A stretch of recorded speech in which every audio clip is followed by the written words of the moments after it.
இன்றே சப்ஸ்கிரைப் செய்து உங்கள் ஃபேவரட் ஷோகளை காணுங்கள். அம்மா,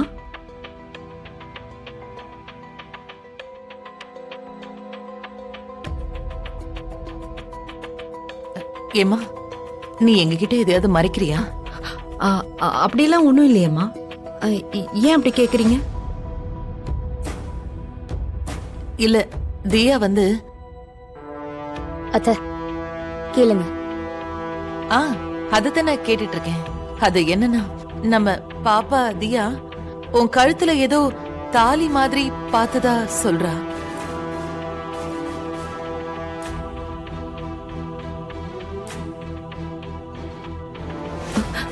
தாலியா?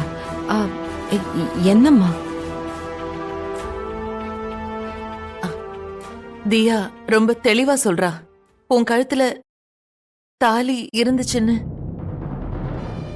அவ கேட்டதுக்கு கூட நீ வேற ஏதோ காரணம் சொன்னதா சொல்றா.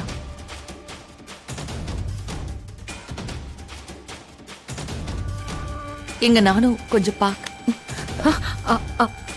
அம்மா,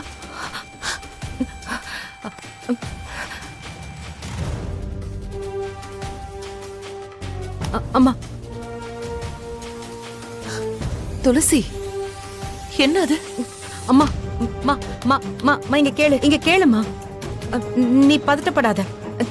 நீ பயப்படுற மாதிரி ஒண்ணுமே இல்ல. இல்ல துளசி, இது கோவில்ல பூசாரி கையில காப்பு கட்டினதுக்கு அப்புறம் மஞ்ச கைத்துல தாயத்து கட்டி எல்லாருக்கும் கொடுத்தாரு. அததான் நான் சாமி கிட்ட வேண்டிக்கிட்டு கழுத்துல கட்டிக்கிட்டேம்மா. அதான். என்ன சொல்ற துளசி? எங்க காட்டு, நான் பாக்குறேன். அண்ணி, சாமி கிட்ட வேண்டிக்கிட்டு கட்டின தாயத்து யாரும் பார்க்க கூடாது. இல்ல, அது என்ன தாயத்து? பூசாரி எங்களுக்கெல்லாம் எதுவும் கொடுக்கலையே. ஏத்த திருக்கல்யாணம் நடந்துச்சு, எல்லாருக்கும் காப்பு கயிறு எல்லாமே கொடுத்தாங்க. ஆனா துளசி சொல்ற மாதிரி யாருக்கும் எதுவும் கொடுத்த மாதிரி தெரியலையே. அது எப்படி? துளசிக்கு மட்டும் தனியா ஏதாவது கொடுப்பாங்களா?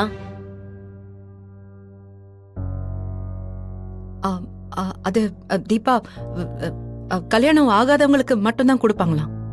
அப்படியா? எங்க காட்டுங்க பாப்போம். தீபா, என்ன பண்ற? இல்ல துளசி, பாக்கலாம், காட்டுங்க. நீங்க சொல்ற சடங்கு அதெல்லாம் ரொம்ப புதுசால இருக்கு. நாங்களும் இத்தனை வருஷமா கோயிலுக்கு போயிட்டு தான் இருக்கோம். இந்த மாதிரி நாங்க கேள்விப்பட்டது கூட இல்லையே. இல்ல, அது இது வருஷம் பண்ற சடங்கு இல்லையா. சாஸ்திரப்படி திருவிழா நடக்கிறப்போ எப்பவாவது ஒரு வாட்டி தான் இந்த மாதிரி எல்லாம் பண்ணுவாங்களாம்.